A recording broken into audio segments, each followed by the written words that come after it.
check. Alrighty, y'all. May 9th, 2016. We're all the way in the ONE.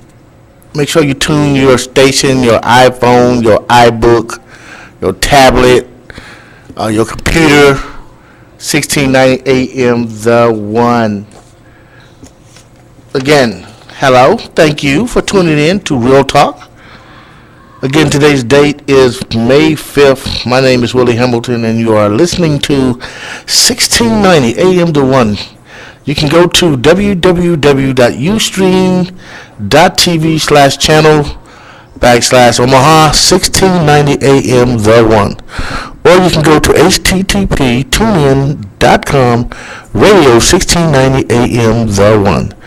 Or you can call in directly at 402-965-1003. We look forward to your questions or comments. You know, God has a way of working things out the way He sees fit. So we do have a guest, Miss Tanya Ward, who is a write-in candidate. But we're going to start the show. I always like to start things on time. First and foremost, I want to give thanks to God for being ahead of my life. And also send a prayer out to anyone who've lost a loved one due to violence, due to incarceration, illness, debt, stress. I can go on and on. But as I always say, don't keep your eye to the left or to the right. Keep your eye on Jesus Christ, and He will always see you through. I'm having one of those Ricky Smiley moments. But again, thank you so much for tuning in to Real Talk. My name is Willie Hamilton, and we really want to get into some conversation. This is the election season, folks. And Donald Trump running wild. Man, he may even be president of the United States, But, I'm going to keep it moving. We need the East, no West. We in between. We're 501c3. We're going to talk about that. Because there's some myths out there when it comes to 501c3, 501c4, what you can and what you cannot do. But before we do all that, I really want to send a special shout out to Miss Vera Morgan. Vera Morgan, and I know he's gonna kill me, man. But I'm a big boy. I got big boy pants.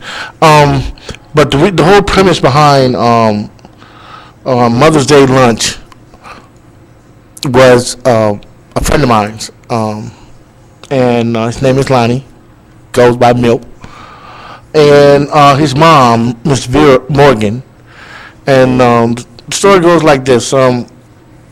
When I would be around him, he would, be a little bit uncomfortable when it come around Mother's Day. And we got to talking one day, and he was telling me he was dreading Mother's Day because of A, B, and C, which was that he lost his brother to violence, he lost his son to violence, and he lost his nephew to violence. 3 males in the immediate family. And that will take a toll on anyone. But I want to thank all the mothers who came out and realized that by being in the same space, being around individuals who realized the same loss that they had, that would somehow put them in a good place, put them in a place to be able to talk and to be able to relate to individuals who share that same loss.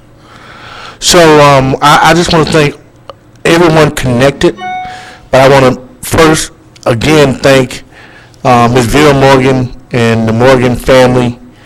Milk, I want to thank you so much for giving me an opportunity to be able to play a small part in this event. And I know that this event will continue on because of the magnitude and the impact that it has, not just in North Omaha, but across the city and across this country. And we're definitely going to be opening this up to not only just gun violence, but domestic violence. We're going to be able to open it up to anyone that's been involved with violence and been impacted by it. So our next hope is matter of fact, we're going to have to move it from Goodwill. We're going to look at maybe putting it down at the Hilton, and then we see it eventually being down at the Quest or TD Ameritrade, because violence has plagued not only North Omaha, and the minute you make it about North Omaha, it seems to be contained in North Omaha. And that's where the slogan Black Lives Matters. But that's another story for another day. But anyway, I want to thank everyone connected with that. I want to thank our sponsors, the Ultimate Challenge, Mr. Martin Davis, all the way from Chicago, Illinois. The UltimateChallenge.net. I want to thank UNO, Mr. BJ Reed. I want to thank Nebraska Family Collaborative. I want to thank 75 North. I want to thank my dear friend and sponsor, Ms. Patricia Barone, Big Mama's Kitchen and Catering, Mr. Mike Maroney, OEDC, and Reagan, Melton, and Delaney. I want to thank the mayor for coming out. I want to thank Councilman Amy Melton. I just can't thank you enough for all the support that you have given us on this particular piece as well. Union Pacific, Dr. Nikita Imani, again, Ms. Jane Klebb, Mr. Ron Jefferson, Ms. Shauna Dorsey, Councilman Chris Jerem, again, Martin Davis, Katie Linehan, Tom Becker, Mr. Lindsley Duran, and again, Fred Conley. I want to thank each and every one of you guys who believe in the mission and what we're trying to accomplish, and for supporting this event. So big up to all the individuals. But before I leave that, I want to send a big shout out to my crew. And these ladies, they held it down. I want to thank Donisha Bullion, Janice Foster, Tricia Loving Moore, and Miss LaRonda Brown. I want to thank my daughter, Alexia Hamilton. I want to thank Mariah and Justin Wagner for helping out and holding it down. And more importantly, I want to thank Pastor Ed Robertson for chairing the event, and Pastor Miriam Blair, as well as Goodwill for allowing us to host this event for the 4th year at Goodwill Industries. So I just saw my guest come in a little while. So we're going to get a couple of announcements, and we're going to bring her right on and talk about why she's running, what do you have to do in order to vote for her.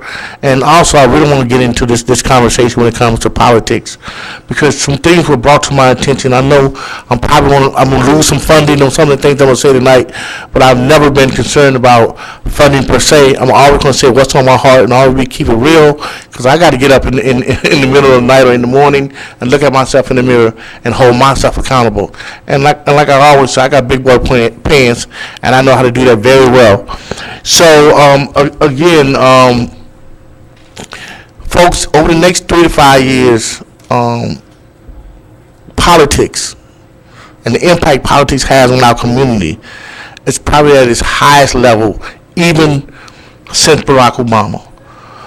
We have the Supreme Court that's getting ready to be filled on the national level. But as I always say, man, national is good, but everything is impacted locally. And I want to do this real quick, because I'm going to get people mad off the bat with me. Okay. I received something on Facebook, and it was so disheartening to me, because I really love and really respect it, and still respect him to a certain extent, Mr. John Ewing. And everyone knows my differences and my run-ins with Councilman Ben Gray. And I really don't have a relationship with Senator Tanya Cook. But to see these individuals come out and endorse Ms. Jill Brown, who I've not heard about other than I had at my forum, and I really liked some of the things she had to say, but other than that, I've never heard of. I think Dr. Brown. I've never heard of her. One of the biggest things we do as a community is we don't stick together and vote our best interest. Justin Wayne has been fighting one of the few people on Omaha Public Schools Board of Education for the lives and the hearts and the minds of our children. This man was born in this community, raised in this community, has never left this community. This dude do pro bono work, and he worked with the population that most people throw away. Been volunteer with the Midwest Trailblazers for since I've been knowing him, and has a graduation rate of 94, 95%.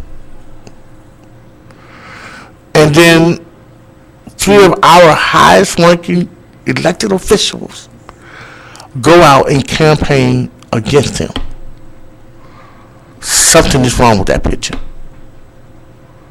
Something is so wrong with that picture.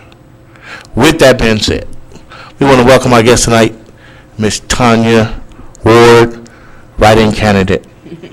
Thank you for having me, Mr. Willie. Well, thank you. So let's get into this. You always keep it real. That's one of the things I like about you. Introduce yourself. Take 2 or 3 minutes and tell folks about you if they don't know about you. Okay, I will do that. Thanks, sir. I don't know which way to look, so. Right there, that camera right there. Put that pretty face right there. Look right. So you good. Thank you. You're welcome. Well, I'm Tanya Ward, and I've lived in South Omaha for a little over 23 years, but we came here to America in '75 with my dad, who's military, retired Master Sergeant, and my mom's Caribbean. So we're from Aruba, the islands of St. Kitts and Nevis. So my bloodline is something that people always ask me, well, what kind of black are you? And that's what the answer that I have for them is, I'm mixed. I'm African American, I'm Portuguese, I'm Arawak Indian, I'm Navajo Indian. My son's Czechoslovakian, and my other son is French. So, we got it all in there. And when I ran, I have 3 sons, Anthony, Michael, and Ty. They're 21, 15, and 10 this year. And we run energy rescue, helping our neighbors, helping our farmers. When people get shut off from electricity, that's where we're there to help them, get restored and find community resources. But the utility situation has become so grim here in Nebraska that I had to stop my work and focus on the families who were calling in for asking for help. The volume was so much that I started calling agencies around, and I say, how many calls a day is your agency getting for utility assistance? 1 agency, 4 agents that answer the phone lines. 1 gets 60 calls a day for help with utility shutoffs. So multiply that by 4, and then the 51 said agencies that give energy assistance online. So Energy Rescue is not like any other. We don't have funding. We're not funded by anyone. It's just myself and a few advocates and volunteers that help us to find the cases that need help or is going to be shut off, and then we negotiate with OPBD and MUD to not shut them off or to turn them back on, but sometimes with absolutely no money, and sometimes with just a fair, reasonable, attainable payment plan. But since December, OPBD raised our rates, jacked them up, and decided, nope, we're not going to negotiate any more shutoffs. So if you get a shutoff on the 12th of February, on the 17th, you got 7 days, and then we're going to shut it off unless you pay it. But 7 days does not give anyone enough to get another paycheck, enough to get help from these so-called 51 agencies that help, that really disqualify. So 7 days is inadequate. And they're taking the kids when they shut off the home. That's probably been the thing of this campaign. Back up a little bit. Because you went over that kind of fast. Yeah. What do you mean take the kids? So when homes get shut off from utilities, OPPD and MUD, water, gas, heating, cooling. They shut off the home, and even by the foster care standards, that home is deemed not suitable for children, minor children to live in. So they remove them. They use shutoffs as a trigger to get CPS involved. And instead of CPS coming in and saying, oh, okay, you're going to be shut off, here's $300, save the family. They take the family and put the kids in foster care, make a division between them, try to build a case of neglect and abuse against the parent. And some people get their families, their children back, and some people do not. And that's why. So there's a reunification issue? What is a Yes, the reunification issue, it takes a long time. It takes a long time because the process is so overburdened with unnecessary child removals to begin with. So when you look at the pie, it's easiest to see. A whole pie of children in foster care in Nebraska. Over half of those children come from Douglas and Sarpy County. But over 3/4 of those children's cases are dismissed after the state has profited off of those children and their families. Oh, wow. So first, let's talk about what are you running for and why? Okay. I am running for Senator of South Omaha, Legislative District 7. And the reason is because our families are suffering, and there is no other candidates that are standing up for the issues that I'm bringing forward for us, the people who are losing our kids into foster care, who are being incarcerated, who are losing their cars to unnecessary towing, who are losing their attempt for keeping their family together by the policies, bad policies and bad laws that are ripping us apart and keeping us from being successful in both our education and our life as free people. So I'm not a politician that's been on in DC or anything like that, but I am a woman who does not, and I'm a mother who does not like injustice for all. I don't want anyone to suffer. So instead of me saying, I want to lower our taxes and I want, everyone else is saying that, I want our children and our families to be safe. I want us to have jobs that we can afford to live on instead of having a job that we still need welfare or we still need help or still need energy assistance. I want our homes to be weatherized with coats and hats on them so that we can have fresh, clean air in our homes and not these high, ridiculous utility bills so we can live. I want to help improve the quality of life for Omaha. And just because I'm south and there's north, we're still one city, and that's Omaha. And we have to work together with each other. So I bring you jobs in clean energy, bring you food from the farms, 19 farms we go to and bring back the fresh food and deliver it to your homes. And there's opportunities, but we have to collaborate together. And that's what I see is Nebraska is a state of division. It's all these people are doing good things like this, but who's coming together to say, bring your skills, bring your talent, bring your people. Let's do this. One people, one train forward to sustainable free life. So right now you are in the learning community. Is that correct? Yes. Now, people may not know. So let's talk about Okay. that you were elected Yes, sir. as a member of the learning community, and what have you been doing as a member of the learning community? Thank you. I am a member. I was elected 2014 to the learning community.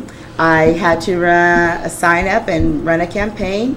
However, in this campaign in 2014, I did not raise one penny. I did not campaign at all. I just continued my service to the communities and doing my work. I sat on learning community pretty quiet for the first year. And then I learned and I observed what they're doing. Then I started to question the budget. Then I started to question the treasury report. Then I started questioning the money. Then I started questioning the common fund, the common levy. I couldn't understand it, so I know people can't understand it.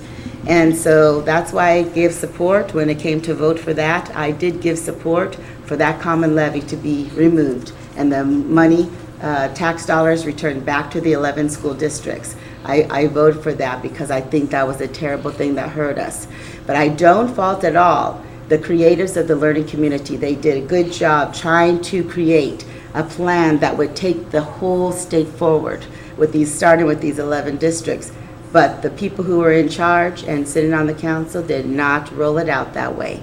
So you can't blame the creators. They made a good plan. Did it roll out how it should have? No. People were hurt. Students are losing their band program. I had West Side is losing their band program. A young lady came up to me and said, Miss Ward, if you become senator, can you have them please bring back band? And so, because we love our teacher and we love playing the music. And I told her I will bring that forward. Whether I'm elected or not, I will bring that issue forward. But the learning community needs to be abolished, the whole thing. And I tell you this why, because public schools did fine. You and I went to public school. There was no learning community. There was no truancy law that sent the police to get us from our parents and into Circovich Court and, given no options. So we don't need that. We don't need So that. what you saying is they should actually abolish The whole thing. learning community? Yes, because they were granted me, I have presented proposals, 6 or 7 proposals I edited that I had presented to the learning community because I wanted them to address why I joined it, to address poverty and literacy. And we should make a difference with those tax dollars. That's what we were charged to do.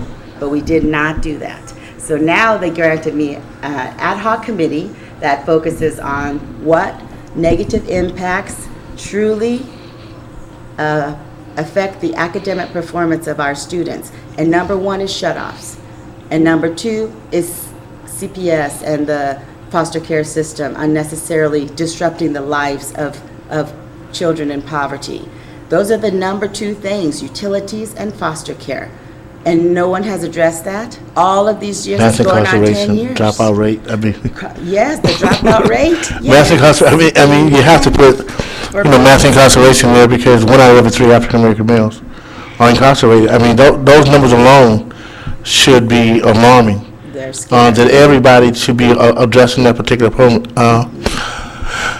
What's frustrating to me is this: we have Building Bright Futures who got almost $50 million of taxpayers' money. Yes. Down the drain. Now we got a learning community where we spent huge amount of money Yes. to build a new facility and to address this. And now we're talking about abolishing that as well. So you figure that's close to about $100 million, $120 million. Can you imagine how many kids we could have fed? How many individuals that we could have helped from not being incarcerated? And I can go on and on and on with that kind of money. Yes. Grand We, dollars. I mean, these are our tax dollars. Yes. And did you even know, some people have to, we rarely have public comment at our board meetings. And so I plead to everyone if you don't like the learning community and what it's doing with your tax dollars, come to the meeting. May 19th, 6 o'clock is our next meeting on North 24th and Hamilton, in that glass building right there on the left, on the west side.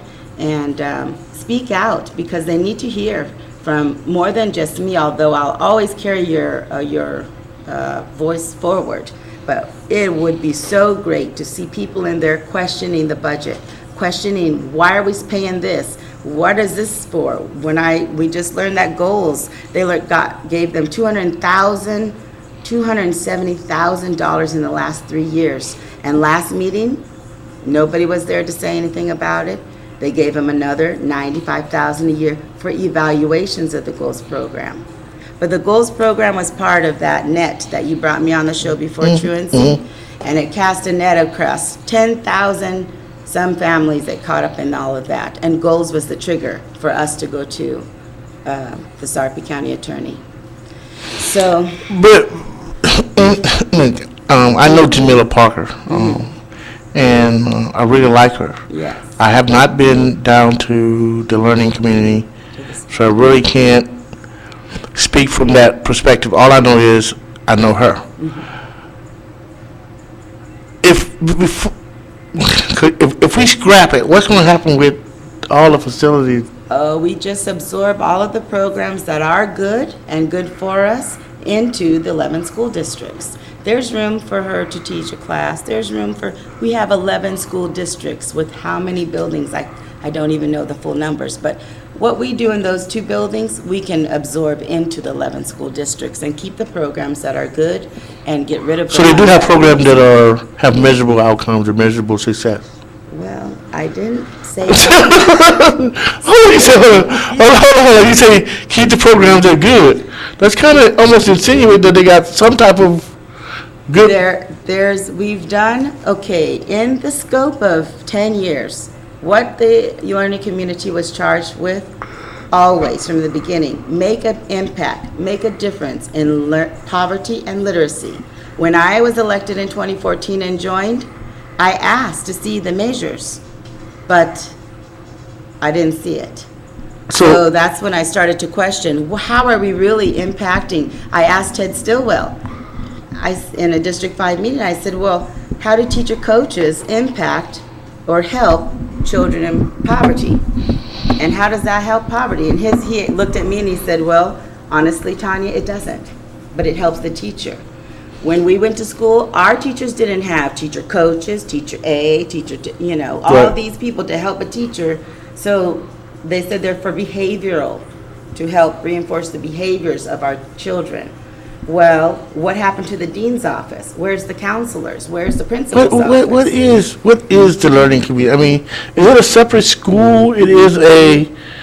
What is it?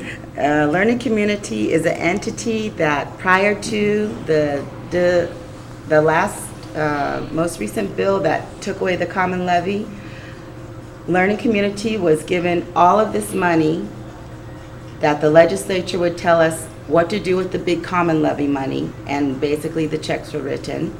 And then the rest, there's a little tiny pot of tax dollar money, and that is what they put into all these different programs Down at the learning community. down at the learning community. It ain't small because the learning community building looks nice. It's nice. It's a rental. It's- We lease both buildings, north and south. hold on. So you don't have to worry about if it goes away, what happens to the building. Someone gets So it. it's a rental. I thought they was building it for the learning community. Oh my God, so we renting, okay. Let's go back a little bit, because maybe the folks don't know how the learning community came about. Okay. Okay. Okay. Let's go back just a little bit and talk about, first of all, how it came about. Okay. All right, so then maybe people get a clear understanding what took place. Yeah. And now after 10 years, After 10 years. there's no measurable outcomes whatsoever. I don't say whatsoever. I say in this grand scheme of 10 years, the measurable outcome should have been up here, and I think it's down here. I don't think we've taken big enough. I don't think enough has happened So to help poverty and literacy. So we have a long way to go. We have a long way to go before we have success. But the steps forward are common levy, big ones, gone, yes. They cut our board from 18 members to only the elected officials, so I still am on it. right. And so that's very good too, because there's too many people. And now with the ad hoc committee, they're going to bring it to District 5, which is my District 5, Douglas and Sarpy County. And I was elected by 5,653 precious voters. And I thank you again for putting me in this seat. And from the beginning, I'm here to get rid of the learning community because that's what you ask of me. And that's what I see is in the beginning, the goal was for the learning community to take all of the 11 district money and put it in a big pot. And then that pot of money would be divided equally Among according to necessity. the districts. Yeah, according to the districts. But in that mix-up of how the money was divided, some people got money and some schools lost money. They didn't get any money. So they created winners and losers. What about the community who has the greatest need? The community that has the greatest need in our 11 districts, if you look at poverty, is OPS. That one has the greatest population of poverty. but we're not the only ones. So some schools lost money that have students in poverty, and they didn't get any money to help their students in poverty. Hold on. The Omaha World Herald ranked our kids number one in poverty in the Oh, country. yes, in the No, country. In the country. In the country. In the country. And the largest district, and most district is this way, is Douglas County. We can't say black folks because now because we have affirmative action. So now we use diversity and inclusion, and we use 68111, 68110. But if you look at those particular zip codes, you're talking about black people. You just can't come out and say black people. No, You know, but we're an 80-20 state, so 80% of our state is not people of color. People of color make up the 20% of Nebraska, which we're mostly on the eastern side of Nebraska. and another thing, most people don't know this. Urban communities and the poverty that we see in the urban community, go in the rural community and you'll see those same numbers. I don't think you hear me right there. Those same numbers that we're talking about happening in the urban community and our kids being hungry, dropping out of school, incarceration, things of that nature. You go to the rural communities and the same things are happening in those communities as though it's the hood. Yes. Schools are closing, farms are being lost. You know what I'm saying? Kids are dropping out of school left and right. So the same things that's happening in our community are happening in the rural areas. And that's why it's so important that when we collaborate across party, across race, to be able to move the needle when it comes to things. And I want to add this. There's organizations who are saying that we're closing the achievement gap. And I differ. I think what has happened is we have lowered our expectations Yes. of our kids. Yes. And it seems as though we have closed the achievement gap, but really haven't. Because there's a lot of folks who are graduating who can't read their diploma or fill out an application. Or balance a check. Or balance a They didn't checkbook learn. because they didn't learn. And that's why it's important for individuals like yourself to be out here and be in the midst of this. Yeah. So you're actually running as a write-in. Write-in. So what is a write-in and how do people...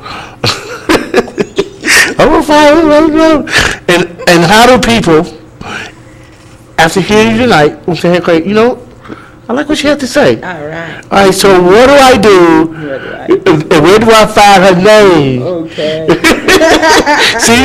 See, came out with the paperwork. I do.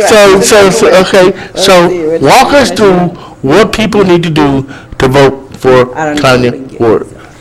You just need to write in my name on the ballot. I don't know that you can see this, but we'll put one on if we're allowed. But on the ballot, you'll see when you go to vote, it'll say only a black box, and it will say for Legislature District 7, vote for 1, and it will have the blank circle, the ovals on the left, and then it'll have all the names of my opponents, and then the last one, you have to circle in, darken in the oval, and then write my name, Tanya Ward, and TONYAWARD. And if you do that, then you can write me in, and I will become the next senator of South Omaha and take care of you and your families first. And write-in means that I'm not on the ballot, my name's not listed. So they gave me a line at the bottom, and that's where you just darken in the circle and you put Tanya Ward. Now, don't get confused, folks. It's legit. So if you write her name in, and she gets 5,000, 10,000 votes, she can literally be the senator. That's why it's so important right now. Hopefully when you listen to the tone of my voice. Look, I'm at a point, and I've been a Democrat all my life, where I don't care if you're a Democrat or Republican. I really don't. What I do care about is how are you going to affect the community that I live in, and how are you going to build hope to the youth in my community and how you want to help build families. I say help build families, not tear families down, but build families. Because families build communities. And what is happening is too many times through foster care, through incarceration, through dropout, our families, the basis, the foundation for building anything are being torn apart. We as we know it, traditional families is going by the wayside. Because maybe people may think I'm talking conspiracy. I think it's a concentrated effort to be able to destroy families. Yes. Because if you destroy families, then you destroy communities. Yes. And so it's so important for us to be able to take our families, take our communities back, and don't make it personal. Make it about issues and holding folks accountable. That's right. And that's all we're saying. We gotta hold. If we put you in office, we expect you to do what you ran on. And if we don't, guess what? We get rid of you. Yes. And I think communities across the country are tired of the bickering. They're tired of the bike biting. They're tired of the just the misfunction and the dysfunction of government. Yeah. And that's why right now people are saying, look, man, we're tired of these traditional politicians. Mm-hmm. We're trying to get new blood in here so we can get new energy in here and start looking at problems a different way. I think we have gotten complacent and we were practicing insanity. We're doing the same thing over and over again. Getting the same result and expecting a different result, but we're getting the same results. And so it's really, no matter what, you already won by being in this race. Thank you. So I'm hoping that no matter what, you keep continually doing what God has put on your heart. Yes. Because I think you already know God got something great in store for you. He really does. And the fact of the matter is, ever since I've known you, it's never been about Tanya. It's always been about others. Always.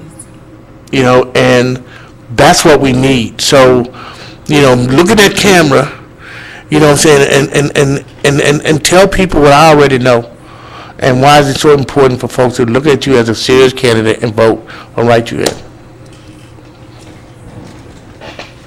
I would really like to earn your vote to become Senator of South Omaha, because I live in your shoes. I'm on 19th and N Street. I deal with the cars getting towed. I deal with the police not coming when we call for them. I deal with the protection orders not being validated by the police really stepping in and helping us. I've been there in your shoes. I'm a survivor, just like you all are surviving. But Omaha needs to live. We need to enjoy a better quality of life. So if I can be elected to be your Senator of South Omaha, what I promise to you is that I will listen to your needs. I will listen to what you need the government to do and change for your family or for your job and for your future, which is our children. I will fight for that for you, but I can't do it by myself. My door, when I come into office as senator, is an open door for you. If you have a situation or a problem, I'm not going to be the one that says, leave a message and you never get a call back. I'm going to call you back. And it might take a day, or it might take a minute, just depends how urgent your situation is. But I will be there and I will listen and I will be your voice and I will hear what you need. And I will deliver that to you, because that's what we don't have enough of. Enough people that are there in power to make the policies right. Don't hurt us with them, help us with them. Don't take the children anymore from you can't help the utility shut off. I'm going to present in this next week a moratorium to the unicameral, to the senators. The moratorium that every other state has except Nebraska. Nobody punishes their people except Nebraska. When it's winter time, they shut us off when it's 24 degrees, but water freezes into ice at 32 degrees, and hypothermia sets in our bodies at 50 degrees. No more shutoffs. They just need to end. And the moratorium, you're paying the rates for OPPD right now because they declare us an 8-month-a-year winter state. So therefore, the moratorium I'm requesting in a proposal to the senators now is a moratorium for Nebraska to protect us from the harsh winters that we can freeze and die, and our pipes burst in our house and we get displaced and homeless by getting shut off by OPPD and MUD in the winter, and then in the heat of the summer. We have to have cool ourselves, have to have fans, have air conditioning for some, but most of all, water and gas.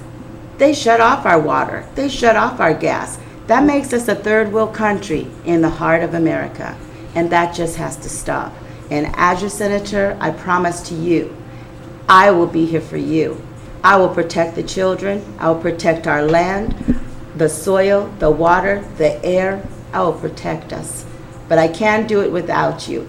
That's why on my literature, when you get it, at the bottom it says, nothing about us without us is for us, because that sums it all up. And that's a quote by Ted Van Alst. But I say that on my literature because that's what it has to be. If we come together and fight against the policies and say no to Common Core and say no to the policies that are hurting us, you have a voice as a parent, as a resident. You have a voice and your opinion matters. But we have been speaking to people and it's fallen on deaf ears and not enough action taken. So let us take back control of our government. Your vote is powerful. When you talk to a senator, that senator just follow through, get it done, make the changes that help us have a better quality of life. And I really appreciate Mr. Willie Hamilton, because he and Robert Wagner with NOSE stood beside me when I was harassed by the police. I still get harassed by the police, but I always know that all I do is reach out into my community, and they touch me and they contact me and they say, it's going to be all right, we're there with you. And that's what I'm saying. I'm not a politician that is going to be, like the rest. I'm not like the rest. I'm one of you. I walk in your shoes. I understand. I've been shut off myself too many times, and that's why I understand. But we can't let OPPD get away with these policies to say you can't negotiate your own water bill and your own energy bill anymore. No, we need to address OPPD and say we want the negotiations back for a fair, reasonable, attainable payment arrangement. Stop shutting us off. Now, do you have like a website? Do you have like a campaign Yes. number? Make sure we give that out to folks. We have our campaign website is www.tanya, T-O-N-Y-A, Ward, W-A-R-D-N-E.com. And I will send some information so you can have it on your, I don't know if you can post it like that. Yeah. Okay. When we come back, I'll have them put it Post on there. there. And But, I'll tell you. folks, if you can't see in her heart, see her in her face, she is what you see. And I wanted to make sure that I give her opportunity, just like I give the rest of folks, to come before you and tell you why, or ask you why, or give you reasons why she would be the best candidate for this particular job. So you've heard what she had to say. If you want to be involved and take a stand, write her in, TONYAWARD. Don't stay home. Please get out, get to the polls, and vote your best interest. I like this thing she said on her. Nothing about, let's put this on a t-shirt. Nothing about us without us is for us. And that is a mouthful. If we're not engaged from the top to the bottom, it doesn't benefit us. We have to get involved, and it has to be about us for us. So you need to put that on the shirt. Put that on the shirt. You need to put that on the I shirt. forgot to tell you about something. Go ahead. Ooh, two things have happened, and thank you, Mr. Willie. Two things have happened. Friday, I sent a press release to the Secretary of State Gale's office because of all the issues where you have maybe heard through the grapevine about I'm not a candidate, I missed the date. I just want to set the record straight, if that's all right. Yes, ma'am. So, because of the shutoffs and the amount of people who were coming to me and we were dealing with families trying to save them, I never considered running for senator until February 23rd. That's the day I called the Secretary of State's office and I identified myself who I was, currently elected onto the learning community. But they have me on their website as a non-incumbent and also on the Election Commission website as a non-incumbent. When I presented them my gold seal letter signed by the governor saying you are elected in 2014 to this office, that should tell them something. It's my first time running for senator, so they told me to come March 1st was the deadline. I filed on February 26th, and everything was fine. I paid my $120 like everyone else. But 3 days later, I get an email from the Secretary of State's office said, you can't run for senator because you're an incumbent. I said, yes, we discussed that, but you told me I'm a non-incumbent. And that's on your website, that's on their website for Election Commission. Who determines if I'm an incumbent or a non-incumbent? And if I was an incumbent, why are you calling me a non-incumbent? That was just the beginning. Then we get people calling after I said, fine, I'll do a write-in campaign. Since you won't let me on the ballot, I'm an incumbent and I missed that deadline of the 16th. I'll be a write-in candidate. They kept my $120 and they moved it towards my affidavit to file as a write-in. So that means, to me, it meant my name doesn't go on the ballot. I didn't think that it meant you will be blocked from any truthful information from the Secretary of State's office or the Election Commission. So when people called in to find out if I was really a candidate, they were told, no, she's an independent. So I lost the Democrats. She's not running at all. That came out too. Well, if I was validated for paying that $120 as a write-in candidate for District 7, that's all I was asking for. And I asked that of the Secretary of State in my letter to him. I got a response back and he said, and I'm just shortening it, but he said basically, yes, you're right. We said if we put you on the ballot, or on the website, I'm sorry, that would be unfavoring a candidate. So instead, they block me, they give out misinformation, and that's not showing favoritism to the candidates on the ballot. That's what I questioned the Secretary of State. So you can see, I'll send that information, the letters, you can see the correspondence between us. But I'm a write-in, and he said we will reevaluate the way we handle our write-in candidates from this point forward. But it's too close to this election tomorrow to help you. And No, that's fine. hold on, Tom. I'm a little bit confused. Because as an incumbent, that would be public record. Should be. No, at the Secretary of State. I know Secretary Gale. As Secretary of State, you definitely have access to that, and the Election Commission would definitely have access. I won the last election, 5,653 votes, without campaigning. I didn't raise a penny. I didn't ask for $1 from anyone. I just continued to do my work and my name was on the ballot. So this time around, if my name was on the ballot. Well, times, I would be definitely want to ask more questions. Thank you. Regarding that, because it would have seemed to me that you could resolve this. Put me on the ballot. Yeah. that would be. I would accept that. That would be the simplest thing to do. Put me on the ballot. And so, but these are made by the Election Commission. So on $114, right?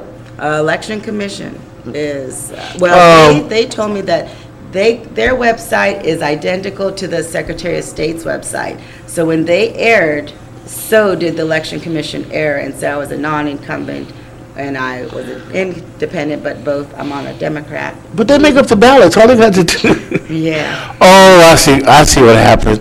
See, they messed. When they sent out all the ballots. Oh, that would have cost some money. That would have cost some money. Had to correct that problem. And that happened last year. No, that would have been a fiasco. Okay. Now I get it. Okay. Now I get it. See, that is one thing. And I would love for people to call the Secretary of State's office and ask them about my campaign. I know it's tomorrow is the voting, and get out and vote for who is your heart, but vote for me and I'll take care of you. But also in last 3 days has been Cinco de Mayo celebration in South Omaha, primarily because that's where a lot of Latinos families get together, and the focus was kind of on the Latino culture. But South America's Magic City, every culture, Black, white, Hispanic, Greek, Mexican, Czechoslovakian, Bohemian, Mayan, Indian, you name it, we've got it, a beautiful melting pot of culture. But I was given phone calls last night and today, and people come by my house and say, man, they towed my car at Cinco de Mayo. I was like, well, were you parked into no parking? No, we're just parked on the street. Did it say don't park here? No, everybody was parking, everywhere. And so from 13th Street, South 13th Street to South 38th Street, people were parking everywhere. There was thousands and thousands of people there. So were the tow trucks towing people away. So what I got the complaint that several cars were towed that were parked on the street legally. Why did they tow the cars? If they were parked in a place that they didn't want to, how about a citation on the window that says, hey, don't park here again? Right. But they towed the cars. Because tomorrow's the election day, imagine all of those Latinos people or whoever got towed, whatever race that they are, they may not be able to make it to their polling location because their car's been impounded. And anyone who was impounded on Friday night or Saturday night, I found out today it's more than $300 to get their cars back. So I called, and I thought that was alarm enough to call the Election Commission, and we talked to them about it. They will be investigating. We called the U.S. Marshals, right. and a couple other entities we got sent around to from the mayor's office as well is put our notice that something's going on. Why are they towing the cars instead of just giving them a ticket? If they're parked on the street, but they don't really want people to stay there, but it's not marked, don't park here, then just give them a note. Don't tow the car. So that could impact the vote tomorrow if people can't get there. Absolutely. We got about 12 more minutes left on the show. Again, folks, here's an opportunity for you to write Tanya in LD7.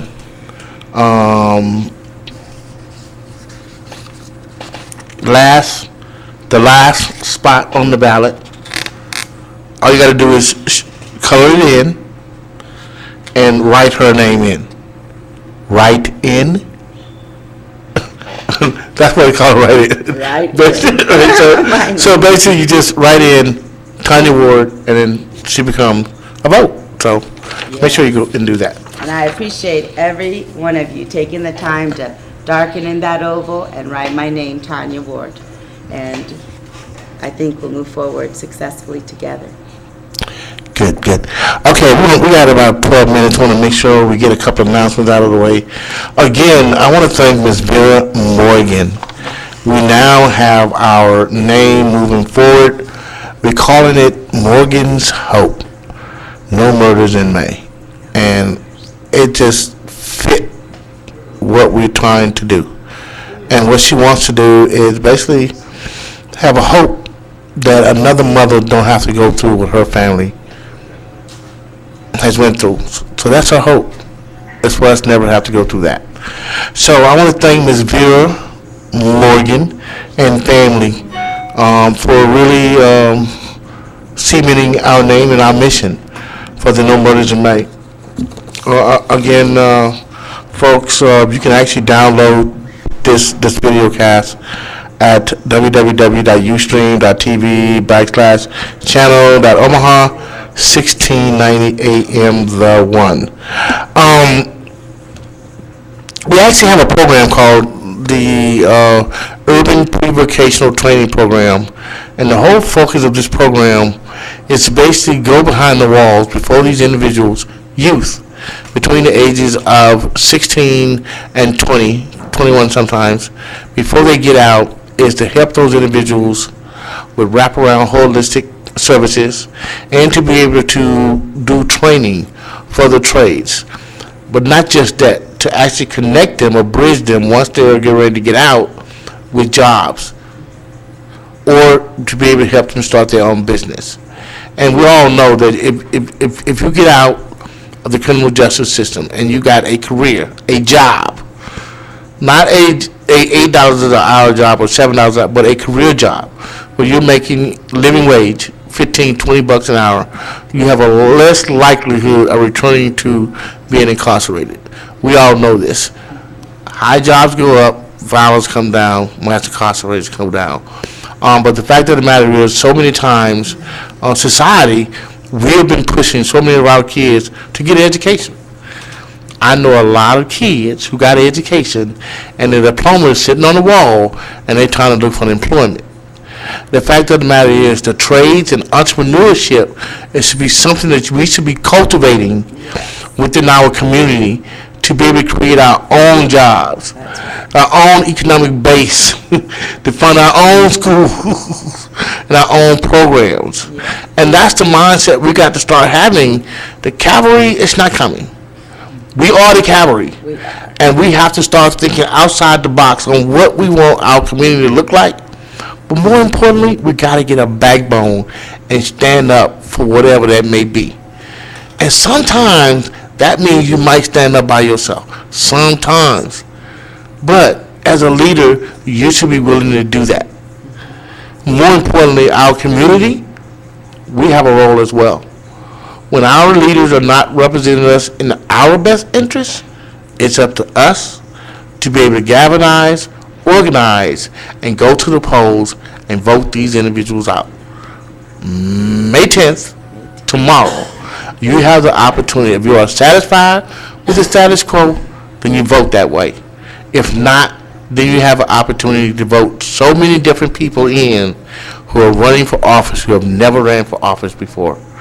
So please take the opportunity to educate yourself about the candidates and vote accordingly. Last but not least, Mr. Philip Jackson, I cannot thank you enough. I just saw the Black Star Project newsletter. He really gave us a front page story in Chicago about our No Murders in May. And I just want to thank you so much for doing that. And last but not least, I'm going to say, William, could you come up here for a minute? I want to talk about this right here. Tomorrow night? At GI Forum. Okay, I want you to talk about that. Okay, yeah, just about. The city push for economic inclusion bogged down in dispute among officials. Right, because we don't have affirmative action, they're using what they call diversity or inclusion. So there's a big battle brewing between, I guess, the mayor, and by the way, I want to thank her for coming out and supporting what we were doing at the No Murders in May, and Councilman Ben Gray and Spencer K. Nanner, the director of Starter's Human Rights and Relations Department. They're talking about, on one side, the mayor just started an industry group representing engineers, they say professional services, engineers, architect, surveyors, and landscape architect can't promote economic inclusion the same way construction contractors are required. That is a conversation in itself. So I really want the community to really pay close attention to what is actually transpiring here, but more importantly, get involved and ask questions and find out what do we need to do as a community to make sure our best interest is taken in consideration. All right, last but not least, I want to give a big shout out to Joe Sanook. He is an architect from Architect Omaha, and you have literally been a godsend trying to get our building to pass through the planning department. So I just want to give a big shout out to Joe Sanook. I hope I said that right. Joe Sanook, Architect Omaha, 4601 Dollar Street. I'm going to let my guest close out. I think she has a couple things that she want to say. Thank you for having Oh, yes. me on your show, Mr. Willie. I sure appreciate you, and thank you all for watching and going out to vote. Tomorrow at the vote, after the voting polls are open from 8 a.m. to 8 p.m. If you visit our website, TanyaWardNE.com, you can find your voting location on our map and know which poll you need to go to. And if you have a question, feel free to send your email and ask a question, and we'll answer it and make sure everybody gets there. If you need a ride, our number is hotline 402-238-1221. If you need a ride to the polls, call us. We'll find you a ride. If you need a ride, 402-238-1221. We'll get you there. And if you have any questions about your poll, I'm so glad you said that. Any questions about your poll location, what do you do? Go to our website, TanyaWardNE.com, and you'll see the polling website, the pollings and the map. Just click on that and it'll take you to your polling locations. And you can call if you have a question and we'll help you. And at GI Forum tomorrow night, 20th and N, that's where I'll be after 8 p.m. when all of them close. Oh, and you know, by law, your employer has to give you 2 hours tomorrow to go and vote. So whether it's at the end of the day or at the beginning of the day or at lunch, your employer has to give you 2 hours to be able to go to your polling location without punishment. All right, folks. So we done heard it from here. We just about out of here, man. This storm about to come. So we better get out of here. We So- can't even talk about that principle. So make sure you take shelter. Again, we want to thank 1690 AM to 1 for allowing us to be able to do this space and to be able to come to you every Monday night and hopefully educate, empower, inform to get you involved. As always, I'd like to leave you with peace. Peace.